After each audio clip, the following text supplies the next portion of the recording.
Well,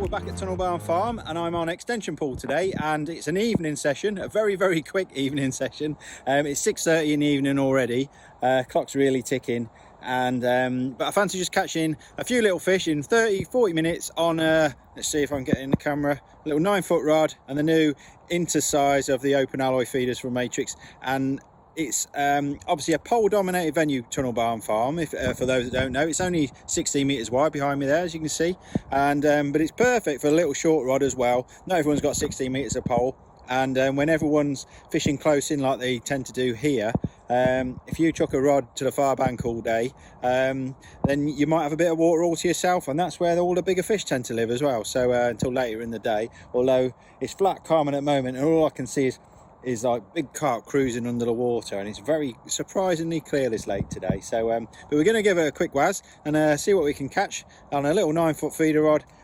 chucking to the far bank. Great little skill to master, especially this time of year when the wind and everything can start to get a bit tricky, and as it gets a bit cooler.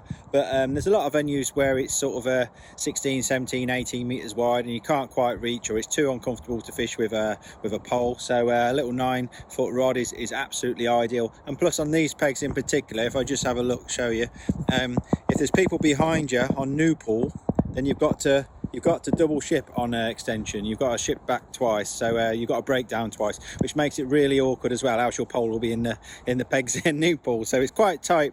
The new pool pegs are narrower than the extension pool pegs, but anyway, it's about 60 meters wide here, maybe a little bit more, and I fancy catching tight across in 30-40 minutes on a little feeder. I've clipped it up, and that's all I've done so far. So I'm just going to get on my box and start the cameras up, and I'll show you what bait we've got and what we've got set up.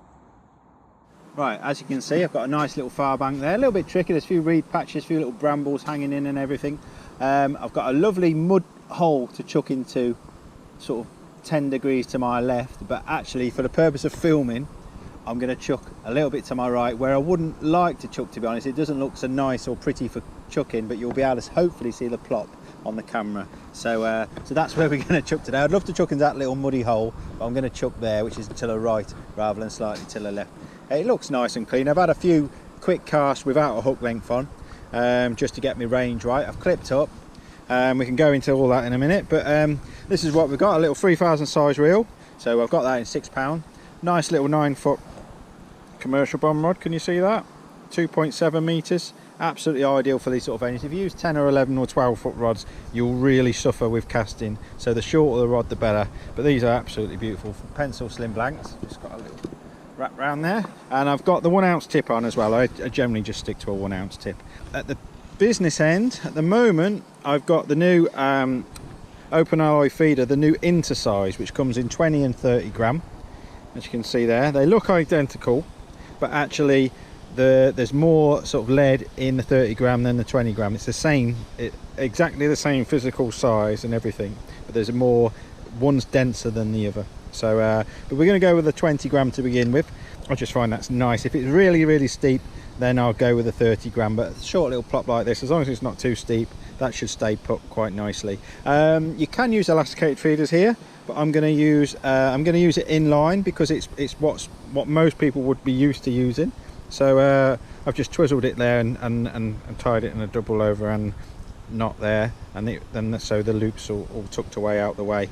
So just so it's closer to what everyone else can use. Some around here you can use elasticated a lot, but for the purpose of this, I'm just going to use it as an inline running, and then that just ends in a little quick change bead, and the hook length goes on there. You can use any length here, I think, but I'm using a 4-inch hook length today, because again that's what most people would be able to use back home on any of your venues. So if you don't come to Tunnel Barn, so you could use 3-inch, you perhaps could use 2-inch, but 4 inches will be absolutely ample today. And a lot of venues I'm going to in this future are going to be 4-inch, so that's what we're going to fish today. And now I've got the original size 18 carp riggers there. That's been superseded now by the MXC3, which is same hook, apart from the 18 I'm using is now a 16 and it's PTFE coated. So but that's the hook. It's a beautiful little hook, and I've got a little bait bayonet or bait spike on the end as well, because bait wise what I'm hoping to use are washters. Now I love these are absolutely perfect. I don't want 10 million tubs on my side tray, so I've just mixed them all up into one. Got a very similar sort of smell. It's more about the size and the colour and the buoyancy for me, and I absolutely love on a venue like this, or lots of venues to be honest, even for big carp, I use the little 5mm ones if I can find one. Been using that many. A little pink 5mm washer is my favourite, and they're just the right consistency to spike. If I can try and spike that on the camera, just push it in with the back of your nail, and that pivots lovely on a bait spike. You see, you could use a band, but I think that just pivots so nicely, and the hook should sit down on the bottom like that with the washer just wobbling on top. So that's how I like to fish a washer. So but that looks absolutely perfect. I can use all different colours and everything, but generally I just like catching on the pink one. It's the washed out pink. It's lovely. But we've got some brighter wowsers and the yellow ones and everything in there as well. We've got 7mm as well to try. But for the purpose of this, we're going to start off with a nice small feeder, nice small chuck. This venue sees a lot of small baits. We get catching F1s and carp. Hopefully some nice big carp will show up, and that's what we're going to fish. Bait wise, we've got fishery micros. This bag's spilling a bit. I'll lose my precious micro. So fishery 2mm micros, wetted up nicely, and then I've got in here these new little nice little very neat little 5-litre EVA bowls. I've got some now this is DYNAMITE F1 Sweet and some black milled expander, just to darken it off a bit. It's very clear, these lakes. Suddenly, I don't know if we had a bit of a pressure change or what, but they're all noticeably clear, and we're definitely moving into sort of colder times now. So well, that's nice and fluffy. I mix it on a dryish side, and I can always wet it up then as I go, but all I've got is a 50-50 mix, ground bait and micros. That's it. And to load the feeder, I'm just going to thumb in a little bit there, not too hard. So I want it all to cascade out if I can, and it's only a little short chuck, so it's not as if we're going in a lot of deep water or we're punching it far, or a big impact on the surface, so we don't have to push it in too much. Just wedge it in like that and just cap it off. And then we can vary, we can push it in really deep, we can have it just showing on the surface, but to start off with, just nice like that, and that should work lovely. We'll do some tests in the tub later if we get time, in between the catching, haha. So this is first chuck, full of cameras. Let's move my landing net out of the way just in case. Just full of cameras, and there's different ways of casting, but what I've got there is probably a nice big drop of just over a metre, maybe a bit more. And I mess around with underarm cast and overarm cast, but actually I do prefer an overhead cast, but it's more of a little sort of punch-in lob, so to speak. So it's just a little lob, perfect. And that's about 6 inches from the far bank, which for a first cast is absolutely lovely, and it's a lovely little plop as well. Just tighten our drag back up, and then I'm going to sink the line. I'm just burying the tip. It's like a sticky surface today. There's not a ripple or anything really, so I'm just sinking the line, and that's everything buried. Now, oh, I've not got my anti-reverse on. Now I'm gonna just look it off again. That's it. Now, ordinarily, I would always have a front and a rear rest for method feeder fishing or carp fishing in general, because this is so close and quite violent bites and that we can get, and because it should be a speed method when you're doing it properly, and you're not in there very often, you're not leaving it out too often, a minute, 2 minutes tops really. So I tend to have it on my knee, because you can grab the rod really quick, and I've got adjustable front feeder arm, but that's really close to the keep net as well. You could just use the rim of the keep net there, and see that's the perfect distance for that ring there to just sort of push against. But I still prefer to use a rod rest. I don't like seeing rods getting pulled in, and I certainly don't want this beauty being pulled in on its this is actually its maiden voyage. This is its first ever outing. I've used prototypes, but this is the first time I've got the actual finished sample with graphics and everything to use myself. So I'm not going to leave that first cast in too long. Wait for those ducks to go by. Oh, one's having a little sniff. Go away, duck. We're just going to leave it in probably another 10 seconds, and then we're going to rebait and cast out again. Just want to build the swim up at the moment. It's a great big carp just under the surface there, milling around. That's the problem today, I think. There's a lot of fish just under the surface milling around. So we're going to fill that up again. I'm just trying to get a bit of bait in to begin with, to be honest. So I'm not compacting it in much at all. I want it to explode off that feeder a little bit with our little hook bait in the middle. We can mix that up as well. Lovely. Nice little plop. Don't cast too aggressively. Another little tip for sinking a line is just to pull it with your finger a little bit as well, and that will speed up the process without just moving the feeder. The legend that is Tommy Pickering always says don't move the feeder, and with this style of fishing he's definitely right. As soon as that feeder's moved, your trap's sprung, you might as well just reel in and start again. So no liners, no nothing just yet. So we'll just see. Might take a couple of casts, but once you get a few fish there, it should be fill your boots time, hopefully.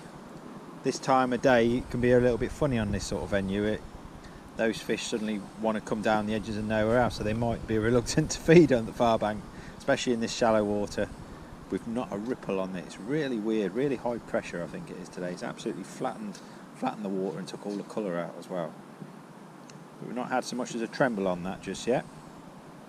But there's not panic, there's not automatically start changing hook baits and changing feeders and everything. There's just no fish there yet. That's fine, that's fine. As far as hook baits go, because there could be silverfish and things like that, I want to be selective at least to begin with. I love that little 5mm Warwickshire. I'm confident of catching carp and F1s on it. You might catch a few skimmers and that, but you don't catch the perch and the little nuisance little rudd and things that can be in some of these venues. So that's my starting gambit. I have got maggots as well. Normally I'd have dead maggots, but what we can do, we can just roll one or two on our knee, and that just stuns it like that. And we can, we're supposed to stun it, let's give it another roll. There you are. And we can just fish a dead maggot like that as well. One or two on a size 16 is ideal. But we'll start like this to begin with. Hopefully, especially in 30-40 minutes, I ain't going to have time to mess around too much. So, first little liner. Whoop.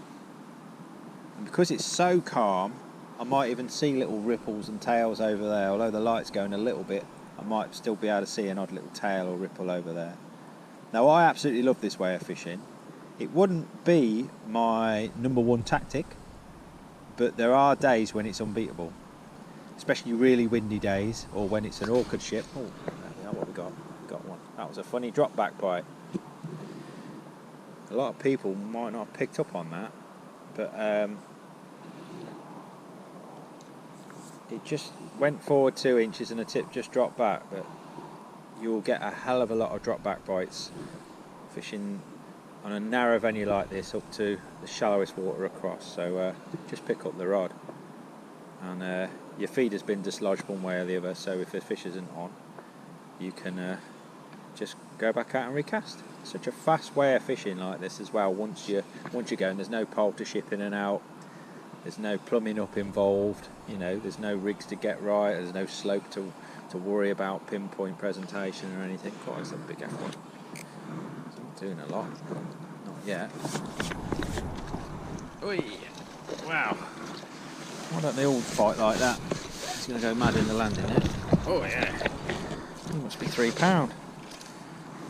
And there you are, you can see that pink Warwickshire just in the side, which is not a bad place to hook them really. And it's still good to go. That's the beauty of these pinned hook baits as well. Look at that, there's nothing wrong with that. There's no slime or anything on it, and it's just immaculate. So we'll just plop that down there. Just have a quick look at him.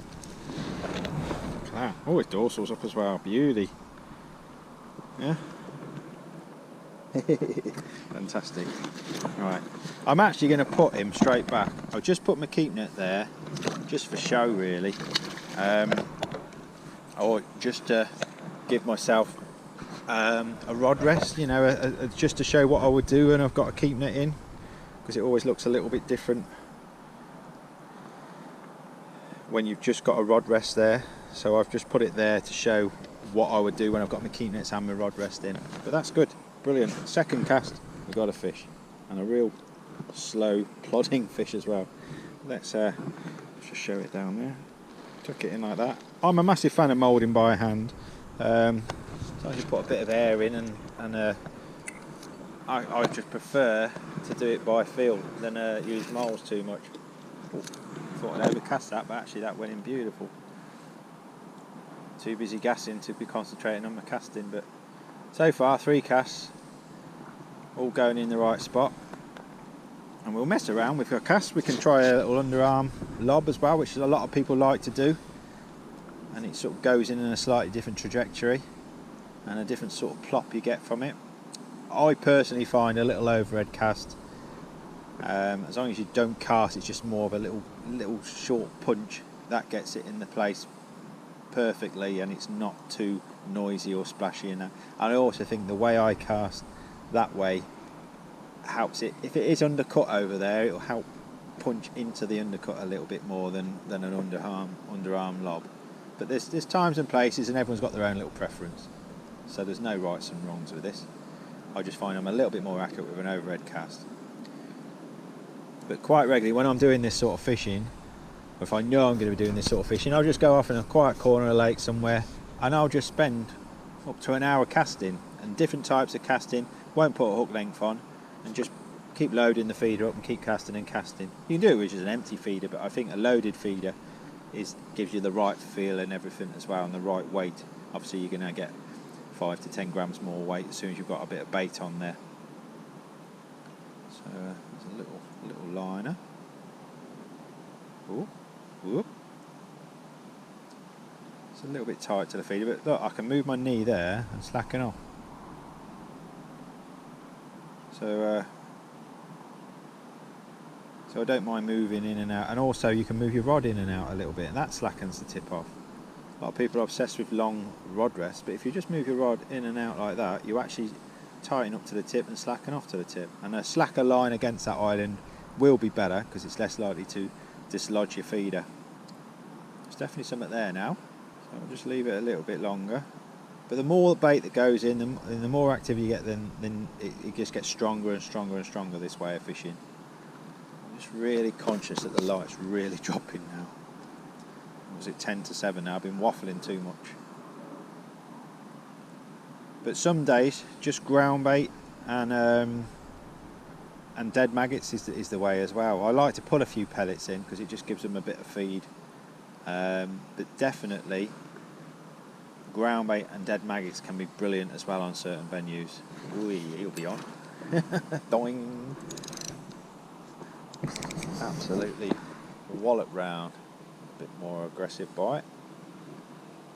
But these rods are beautiful because they bend right through, but you've still got a little bit of power low down. So I've used a few 9-foot rods in the past, and some of them just bend right through to the cork, and you've just got no power. So you do want a little bit of power lower down, but obviously you don't need that power for casting. In most, I'd use a 9-foot rod is probably about 20 metres. Some people use it for more, some people use a 9-foot rod for everything, but I think about 20 metres is optimum. Go past that and I pick up the 10-foot, which I use for most of my fishing. The 9-foot comes out for sort of little snake lakes, little chooks.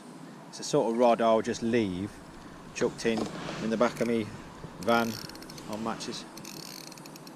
I'm not sure what he is, it might be a common.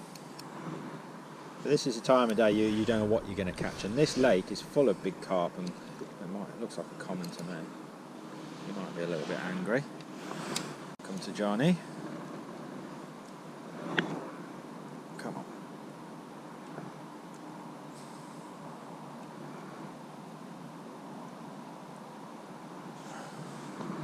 Here's this as well. When he does pop up, he's going to pop up close in.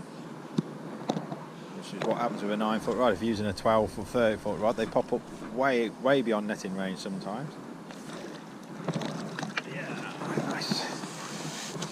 we've had a £3 F1 and he must be £4, £4.5. Oh, he's knocked my washer off. How dare you? That's a nice common. Should we hold that one up? If you'll let me. Oh, he looks immaculate. These are the fish that you don't always catch during the day. Lovely.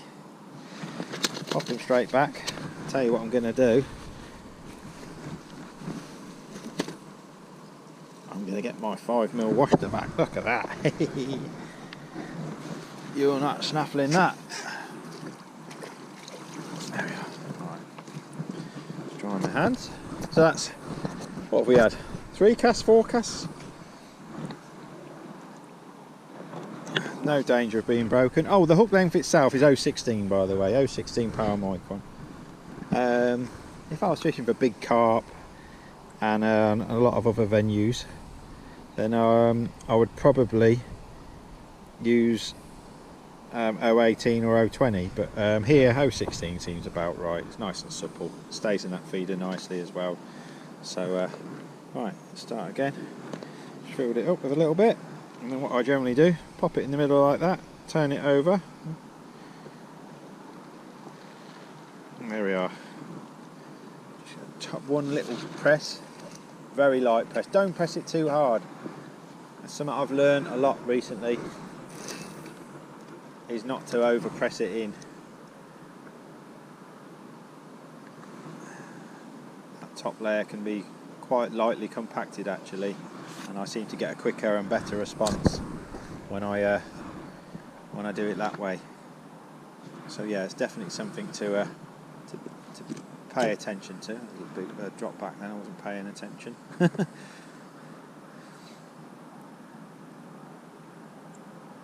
we've had a nice F1 and a nice common carp.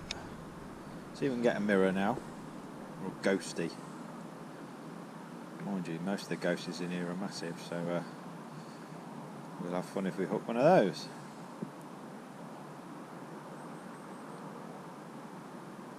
I'm not sure if that got dislodged then, I wasn't paying attention to my tip too much, so we'll give it 30-40 seconds and then we'll have another chuck. Because it's such a short distance as well, it's no problem. It's like we used to call it power feeder fishing, where you're just constantly casting, and just building it up. The more you cast, the better the peg gets. Big liner. Might have been something halfway between the tip and my feeder, but we'll see.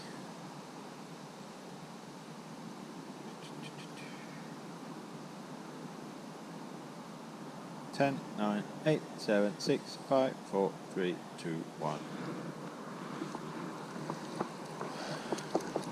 So, and we're in straight away, get to the right distance pretty much. Feed, press it in, nice and swing it out.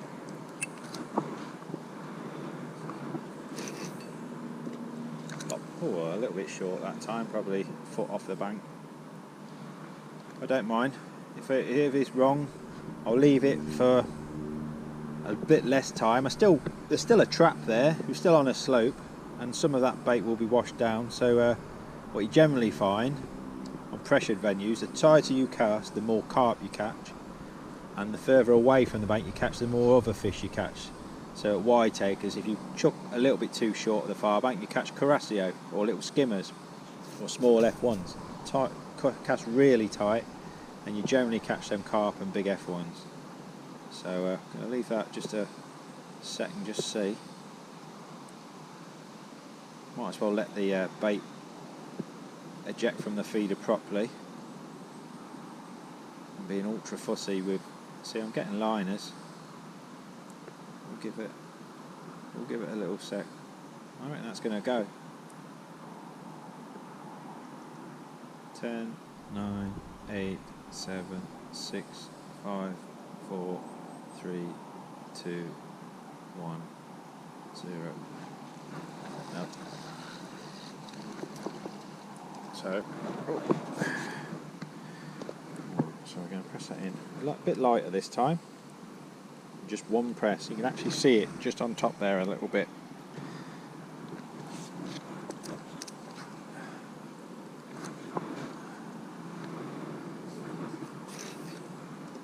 Concentrated then, you see. I shut up before I cast, and that was bang on. Just see that.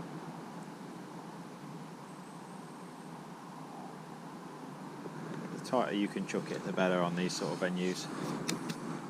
It's nice to try and chuck to a cleanish bank if you can. A lot of mud, a lot of sort of islands on a lot of venues getting very brambly and overgrown lately, I've noticed, but oh, still be on. Oh, something sprung my trap. That was a nice quick bite anyway. I'm just going to put a much lighter pile on top now, so you can still see it on top. Some days, if they come thick and fast, I'll really bury it, so they have to work for it. So we'll try that next cast perhaps. Nice. A leaf there, out of the way my leaf. So, surely autumn's not coming already, is it? With leaves on the ground, on the surface. See, that's quite tight to the tip now because it was a really tight cross. So I'm just going to push the rod forward a little bit, and that will just ease a little bit of that pressure on the tip. You don't want to have a real aggressive bend on the tip, because the first fish that touches the line is going to eject everything. I'm confident the hook's sharp enough and the feed is heavy enough. It's sort of semi-fixed with that little bead just pressed inside, so it's like a little semi-fixed trap really. So we've had a couple of fish and ooh, every time I look away my tip's bouncing. And so far we've only used one washter. And I have reused one, I know. Too good to waste. Come on. Next cast I'm going to bury it, that washter right in the bottom.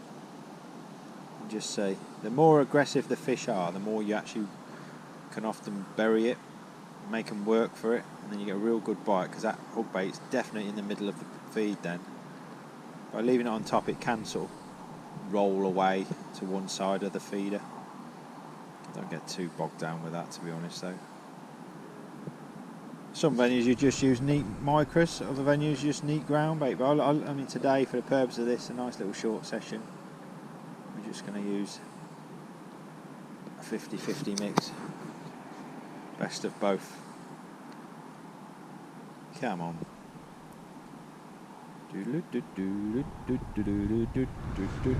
Where have all my biscuits? I have, yeah. Not had any lunch or anything today. No bananas. Some of my fans will be horrified, that'll be on. No bananas, but I have had some chocolate biscuits. And that's about it, I'm afraid.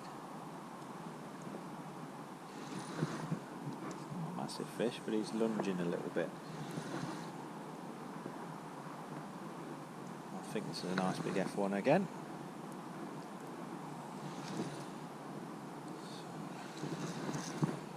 Oh no, it's a mirror. Whee, we've got the full set already.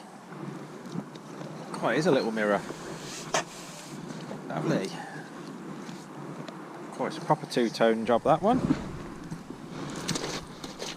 Whee, oi, oi, oi, oi. Still got my wash there, that's the most important thing. Look at that, beauty.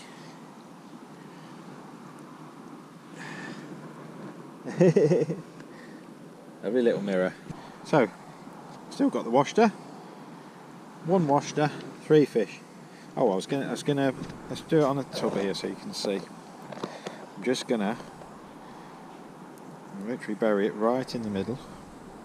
Nothing else in there. Just one little squeeze like that. The walls of the feeder, by the way, that's what helps keep everything. That's why you don't need a mould and everything as well. It keeps everything in, so it breaks down beautifully. Nice little compact pile.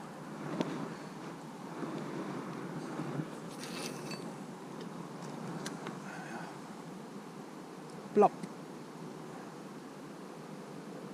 probably 6 inches short of where I wanted it, but it's alright. Only a bad angler makes a good cast all of the time.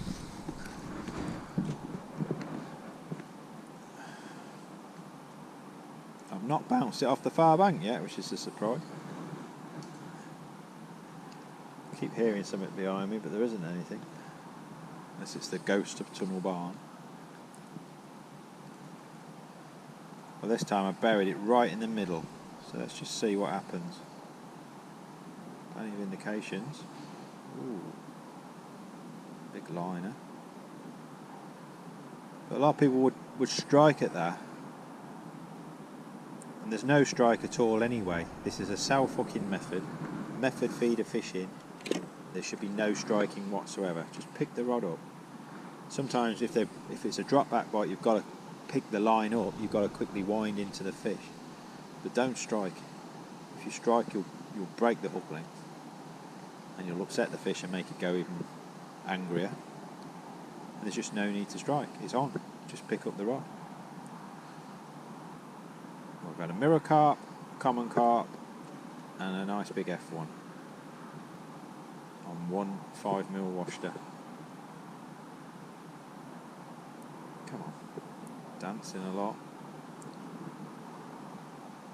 But just mix it up. Now I think we should have had a bite quicker than this, especially with the activity on the tip. So next cast, I'm not going to bury it so deeply.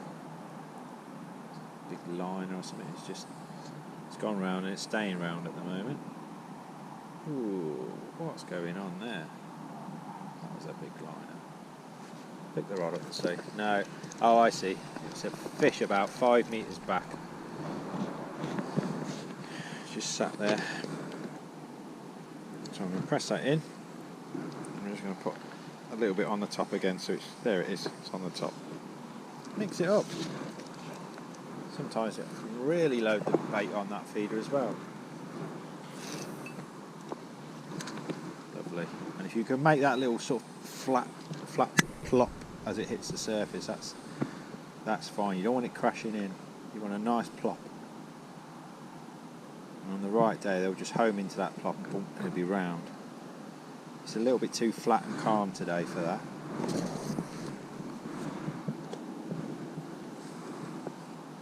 Come on then, it's 7 minutes past 7. What time should we give it till? We'll have to give it till 1/4 past, I think. I'll see if we can catch two or three fish. That's all I'm after.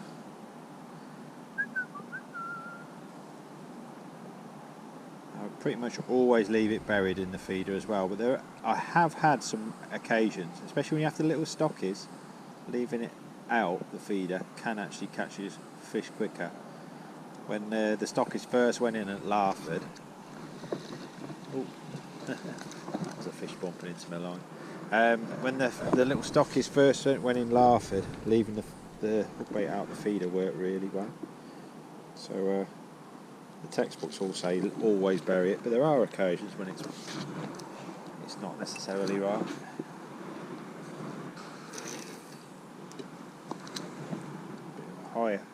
Higher trajectory then, but it still went in the right place. I'm more than happy with how that went in.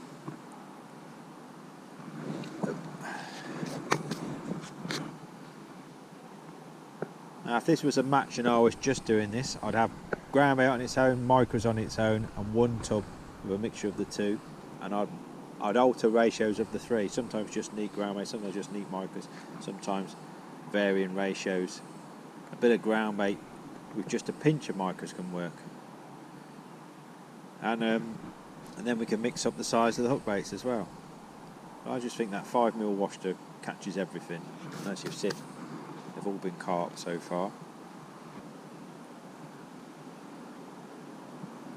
And what you can do, if it was a really steep slope, because they all come on this sort of stem, I can pop a 30 grammer on, nice and easy, and slide it on and off.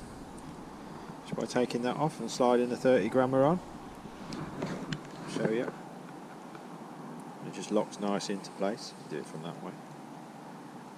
going to go around now, isn't it? And that just locks lovely. And also we've got the new pellet feeders as well. And they'll go on the line lovely as well, because the slit's at the top. And it just goes in there, lovely. Two little sizes. And if it's really snaggy over there, actually a pellet feeder is a lot more snag proof, shall we say. You could have a little cast with a pellet feeder instead, actually. See what happens. We'll pop that on next cast and just see. It's a little, I think that's 18 gram. Yeah, 18 gram that one I've got out.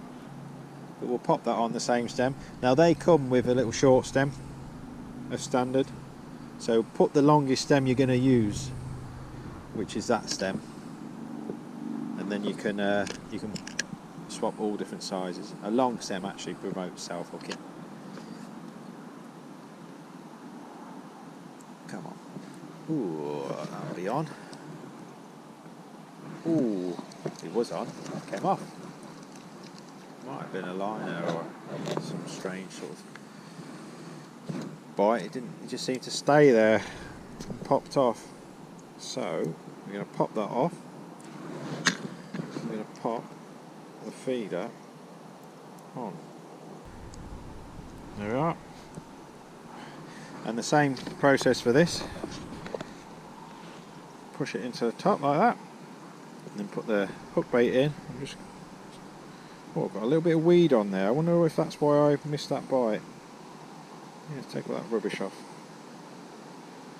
Yeah. That's why we'll blame anyway. So just put a little bit more in the top. There you are. And then just put some in the front. Just wedge it in. Let's give that a chuck. I think a pellet feed is great for smaller amount of baits, really finicky fish, and also chucking into really snaggy areas. It protects your hook bait even more. So let's put it on the rod rest. See what happens. And the nature of a pellet feeder means they can only come in from that way. They can't get to the hook bait or the bait from that way. So you're making them work harder for your hook bait as well. So some days that's better as well. Just the fact that they can only come in from one side. So we'll have a few chucks on the pellet feeder as well. Definitely what's happening today though, there's so many fish on the top mooching around, milling around.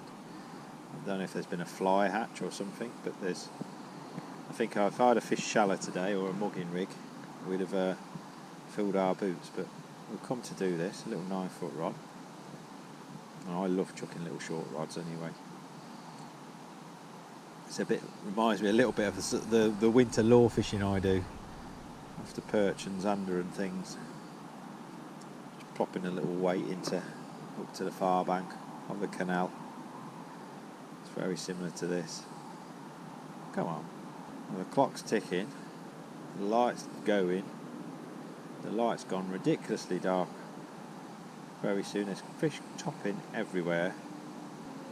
So we'll give this a couple of minutes, maybe one more cast. And the reason I'm here is I've actually been coaching a couple of guys on club pool today. We've had a fantastic day. One little shower, but it's been lovely. We've caught some shallow. Caught some down the edge. It's been a shallow and short day really. They've definitely wanted to be close in, but they've not wanted to be down the edge, which didn't surprise me too much. What have we got here? What have we got? Haven't seen him yet.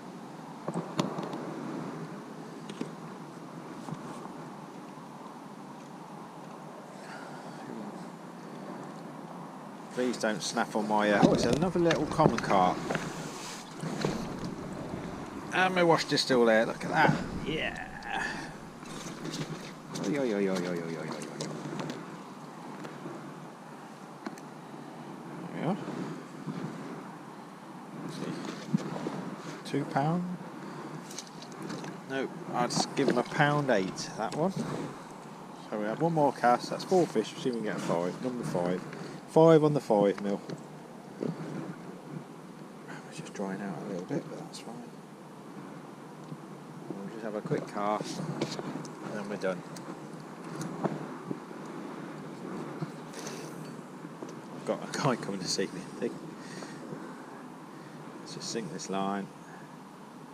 We'll get a quick bite before someone comes along and says hello. It's obviously staying the night here. I'm the only one left fishing.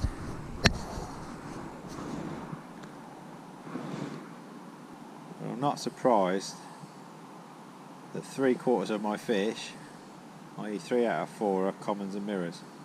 This time of night they tend to go on the feed and the F1s take a back seat. So, see if we can get one more on this last cast.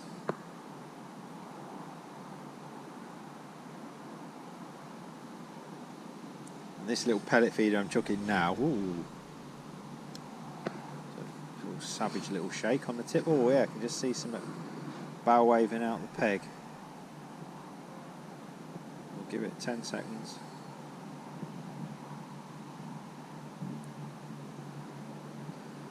Right, let's reel back in. Something sprung that. I still see the bow waves now. That was a big fish. Let's just pop that in.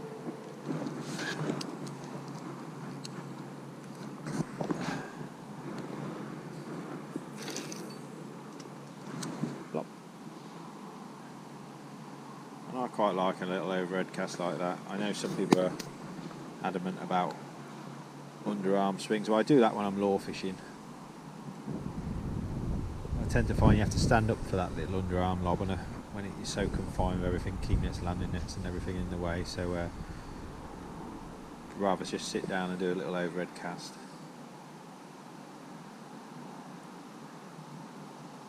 We can have a couple of casts underarm before we pack away.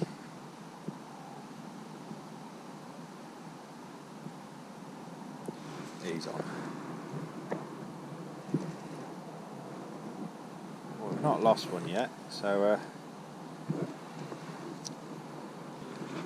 we've not lost one yet, so I'm probably going to talk this one off.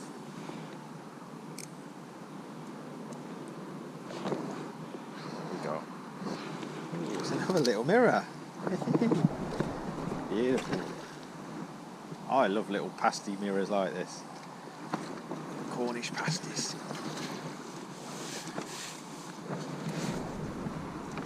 A little bit bigger than the last one, only a fraction. Lovely lip hooked.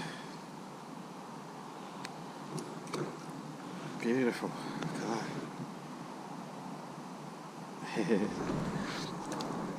What's that, 5 fish? Let's have a little underarm cast for the cameras, just for show. I'll show you what I would do if I am underarm casting. I'll just load the feeder up quick. Oh, a bit more on there. Yeah.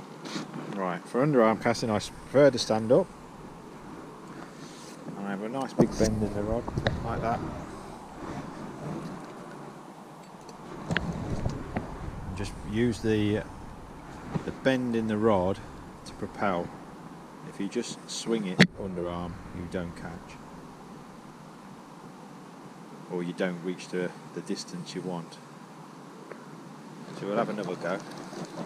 We'll do that one more time. Wasn't overly happy with that cast, to be honest. It's a little bit short. Just load it up again, nice and quick. And we'll just give it a nice... So we've got a nice little bend, we can hold it there.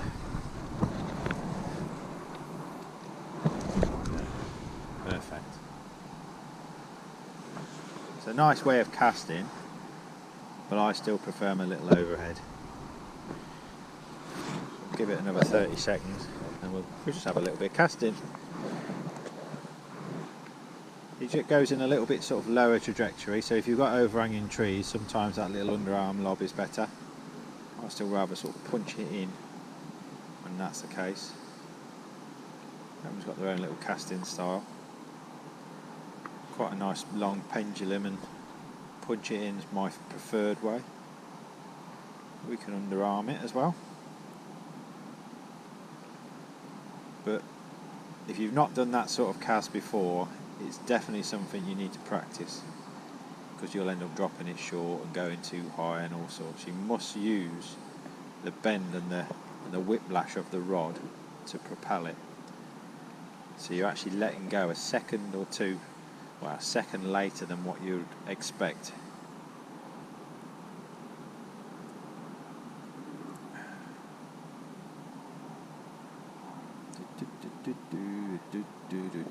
Let's have another caster.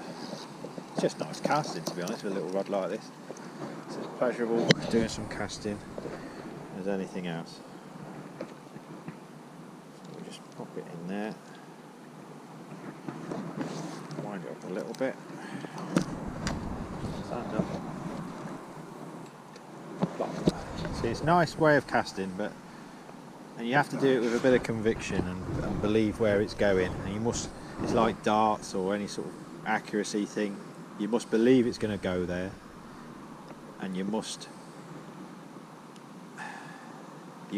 look at where you want it to go as well. You must be facing it, and you must be looking at where you want it to go. If you start saying, oh, I hope I don't catch that branch, and keep looking at a branch in the corner of your eye, and that's what you're going to hook. So believe in yourself, believe in your cast. And if you do hook the far bank, or if you do make a bad cast, don't worry about it. We all do. Certainly me. Just get on with it. And if you have to break, you know, if you have to pull for a break, just re-tackle up and start again. Don't give up.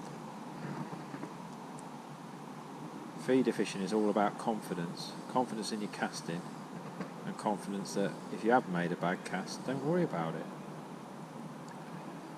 Yes, you might get a bit of banter from the guys either side, because they're probably just relieved that you've snagged up before they have. Let's see. I reckon this is going to be our last cast, because it's 20 past 7 now. Stopped a bit longer than I said, and it is getting really dark now. Go on. That was a beautiful cast as well. It was worth a fish. If these fish in the middle of the lake don't keep pumping into the line, just slacken off a little bit more. Oop, oop, oop, oop, oop, oop, oop. But I'm not just watching the tip, I'm watching where the line enters the water as well, because if that suddenly slackens off, then I know that fish has picked up the feeder or dislodged the feeder and has swam towards me.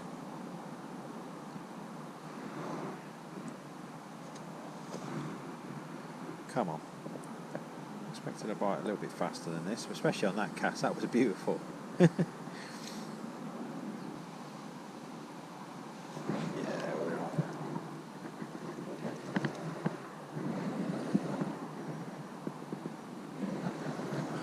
I bet this is another carp. I'm going to be wrong, but I bet you it is.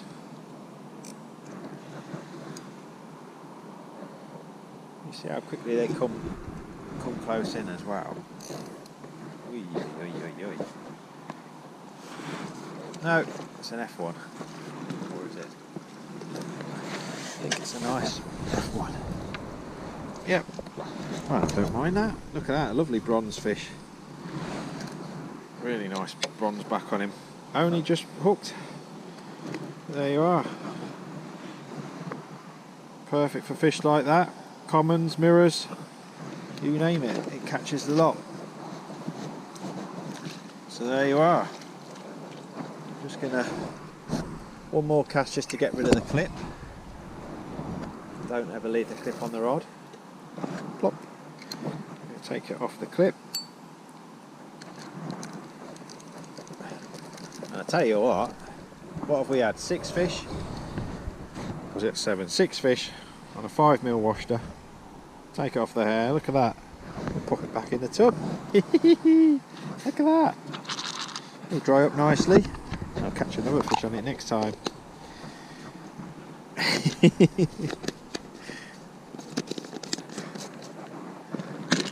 Well, there you are. And to pack it away, just take the feeder off, take the hook length off, wind it up to that, fold the rod in half, pull it away, slacken off the clutch,